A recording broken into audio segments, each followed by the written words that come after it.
left before it even started. I stood at the front of the small, tastefully decorated wedding hall, staring at rows of empty white chairs. My bouquet felt heavier than bricks, my fingers trembling so badly that a rose petal slipped to the floor. The photographer, looking uncomfortable, adjusted his camera like maybe if he fidgeted enough, he could disappear. Before we begin, drop a comment and tell us where are you from and from which city you're watching our videos. And after watching the whole video, don't forget to tell us, what would you do in this situation? Be honest. Tell me in the comments below. We read every comment. Let's begin. Should we wait a little longer? The event coordinator whispered, her eyes darting toward the giant double doors like they might burst open any second with a flood of smiling relatives. I swallowed hard, my throat raw from pretending to smile for the last hour. We've already waited 45 minutes, I said, forcing my voice to sound steady. They're not coming. My maid of honor, Lily, my only real friend in the world, gave me a sympathetic glance and squeezed my hand. They're missing out. Forget them. You look incredible. But my chest burned. They weren't just missing out. They had chosen not to come. Every single one of them. My parents, my cousins, my aunts and uncles, even the relatives I barely knew but who'd RSVP'd yes months ago. All of them were at my brother's flashy new business launch, the same event my father had been hyping up for months. I had scheduled my wedding for today months before my brother announced his grand opening. My family didn't even pretend to try to split their time. They just told me, "You'll understand, it's important for him." And here I was, in a hall so quiet the hum of the air conditioning felt like an insult. The officiant cleared his throat gently. "We can still proceed?" "No," I said, my voice cutting through the awkward stillness. "We're not doing this like this. Not when it's supposed to be the happiest day of my life." Lily shot me a worried look. "You're calling it off?" "No," I whispered, tears burning the backs of my eyes. "I'm just not letting them take this from me." I picked up my phone from the table where I'd left it earlier, intending to shove it into my clutch. But the screen lit up with a single message. From Ryan, my husband-to-be. Smile. Confused, I looked around, but he wasn't in sight. Then another notification buzzed in, this time from my call log. 63 missed calls, from Mom, Dad, Uncle David, Aunt Karen, home, and even my brother. The same people who couldn't bother to show up. Lily's eyes went wide. "What the hell?" I opened the first voicemail, my breath catching when I heard my father's panicked voice. "Emily, call us back right now. You need to explain what's going on." Before I could process it, Ryan appeared in the doorway. Not in a tux, but in a perfectly tailored navy suit, his jaw tight, his eyes cold. He gave me a small, knowing smile, the kind that said he had already set something in motion. "You ready?" he asked. I stared at him, torn between dread and relief. "Ready for what?" "For the part where they realize," he said, stepping closer, "that they just made the biggest mistake of their lives."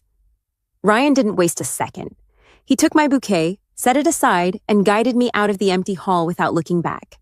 Outside, the valet pulled up our car. The city air felt colder than it should have. My phone buzzed again. Mom, Dad, Jason, all calling like their lives depended on it. "What's going on?" I asked as Ryan drove off. He smirked faintly. "Your family's launch party isn't going as planned. The bank froze their transactions." My head snapped toward him. "What? Why?" "You remember that loan you co-signed for Jason years ago? Turns out your name is still tied to his company's assets. I just asked the bank to clarify your consent. That triggered a hold until things are cleared up." I blinked. "You did this today?" "They chose today," he said simply. "And now they're realizing you matter more than they thought." Another call lit my phone. Ryan nodded toward it.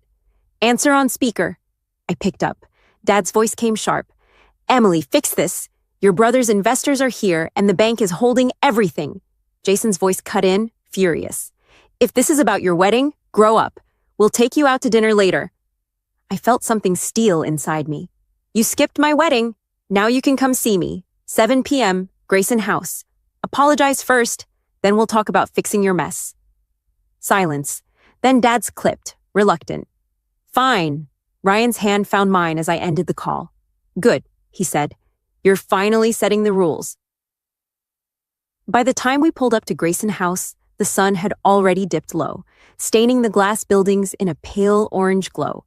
Ryan had chosen the venue well: neutral, upscale, and very public. It was the kind of place where tempers stayed in check, because too many important people might be watching. Inside, we booked a private glass-walled conference room. The long table gleamed under pendant lights, and the polished floor echoed our footsteps. Ryan wrote 7 p.m. on the corner of the whiteboard, underlining it once. "Punctuality matters tonight," he said. At 6:55, Lily arrived, eyes blazing with loyalty. She hugged me hard. "If they try anything, I'm staying. No one corners you alone." At 7:10, the glass door finally slid open.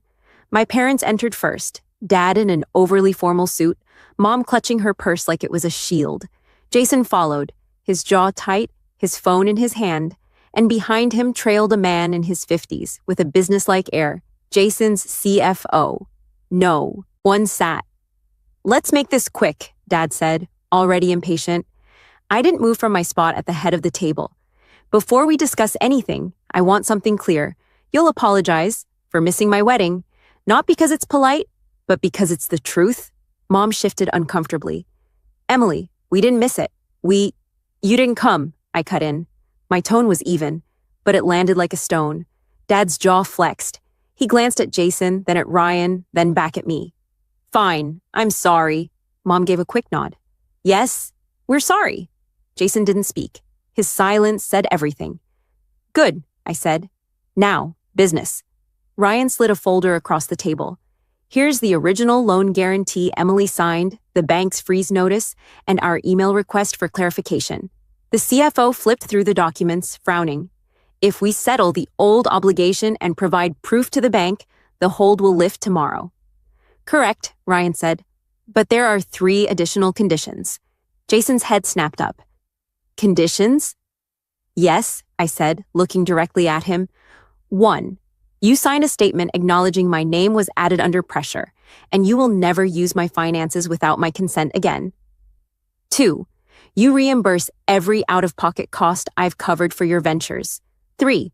You send me a written apology that mentions my wedding. It stays private, but I want it. Jason scoffed. "This is blackmail." "This is boundaries," Ryan said calmly. "Something your family has never respected." Dad started to argue, but the CFO cleared his throat. "Jason, she has legal grounds, and the longer this goes on, the worse it looks to investors." Jason's glare could have cut glass, but he finally said, "Fine, we'll do it." I didn't smile. I simply leaned back in my chair, feeling, for the first time in years, like I wasn't the one being cornered. The agreement was signed before they left Grayson House. Ryan made sure there were 2 witnesses, Lily and the CFO, so there was no chance of them later claiming it never happened. Jason signed last, his pen jabbing the paper like each stroke was punishment. As soon as they were gone, Ryan leaned back in his chair, exhaling slowly. "That's step 1. "Step 1? I raised an eyebrow. "You'll see." The next morning, the calls started again. Only this time, they weren't just from family. My phone was buzzing with numbers I didn't recognize, journalists from local business pages, people wanting a statement about what happened at the launch.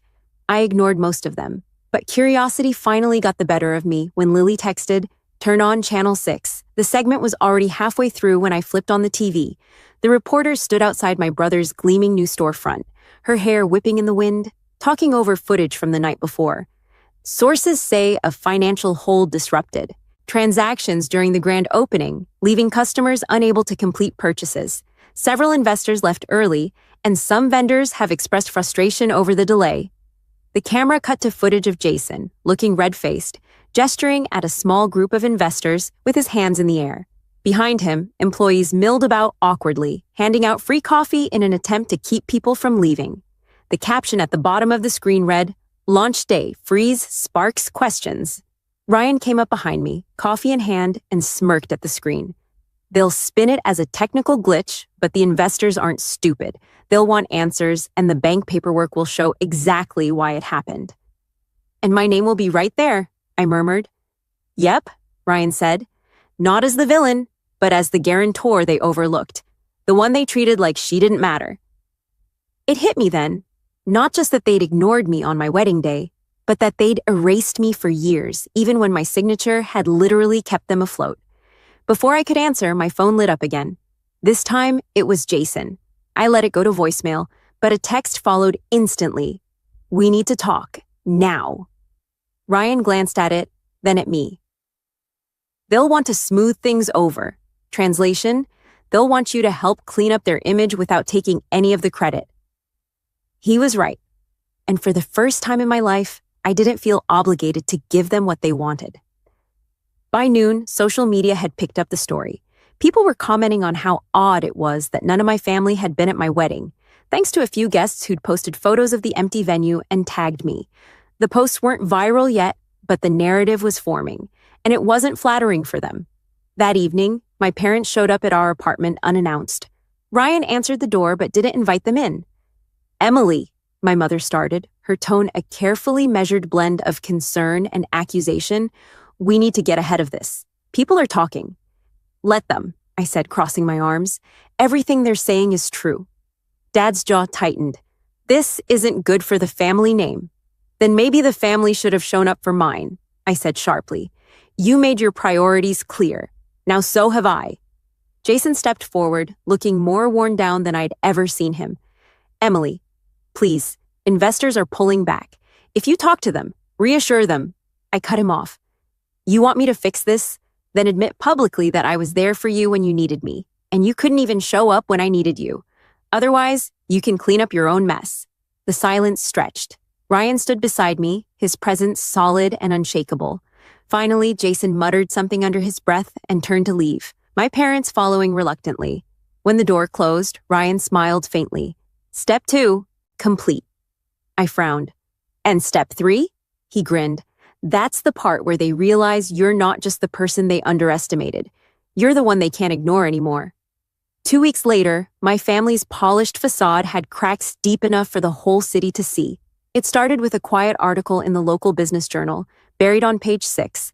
"Launch day freeze traced to overlooked guarantor." It was factual, almost dry. Just a short piece explaining that my name had been on key loan documents, that the freeze had been a standard banking procedure, and that it was resolved the next day. But then, it got legs. The article was picked up by a popular regional news blog, the kind that thrived on human interest twists. They added a headline that made people click. "The sister they forgot, how a wedding snub exposed a launch day disaster." That was when the messages started pouring in. Old college friends I hadn't heard from in years, former coworkers, even distant relatives who'd never invited me anywhere suddenly remembered I existed. Half were offering support, the other half wanted the inside scoop. I ignored all of them. Instead, I focused on building something that had nothing to do with my family. Ryan and I had been talking about it for months, turning my small freelance design work into a full studio.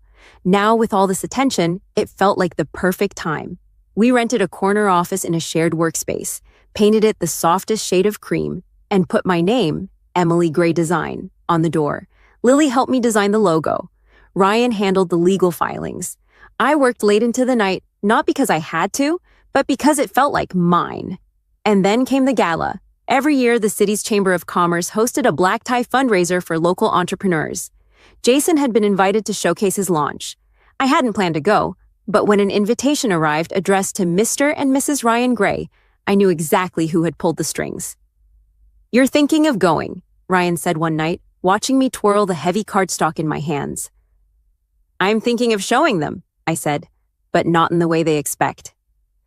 On the night of the gala, I wore a sleek midnight blue gown that caught the light like water.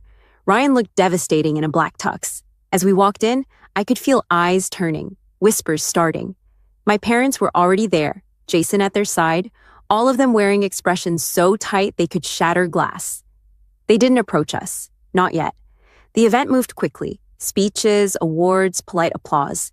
Then came the networking. That's when it happened. A group of investors I vaguely recognized from Jason's launch approached me, not him. "You're Emily Gray," one of them said warmly. "We've been hearing a lot about you lately." Jason was only a few feet away, watching, his jaw set. "Yes," I said, smiling. "I run Emily Gray Design. We specialize in branding and digital strategy." They peppered me with questions, asked for my card, and nodded approvingly when I told them about recent projects. It was subtle, but the shift was there. My name carried weight now, separate from his. Finally, my parents came over. My mother's smile was brittle. "Emily, darling, you look lovely." "Thank you," I said, tone neutral. Dad cleared his throat. "We wanted to say we're proud of what you're doing." It sounded rehearsed, like a line they'd agreed on before walking over. "I appreciate that," I replied, "but I'm not doing any of it for your approval." Jason stepped forward. "Emily." His voice was quieter now, almost careful. "I know we screwed up. I can't change that. But maybe we could work together. Your design work could—" "No," I said, cutting him off gently but firmly. "You had years to see me. You didn't. And now I'm not interested in being an accessory to your success story." The silence that followed was thick enough to cut. Ryan slipped his hand into mine, and we walked away, leaving them standing in the middle of the glittering room, surrounded by people who had just seen the power shift. That night, as we drove home, I looked out at the city lights and felt something I hadn't felt in years. Light, unburdened. "They'll keep calling," Ryan said. "I know," I said, smiling faintly. "But now they're calling me.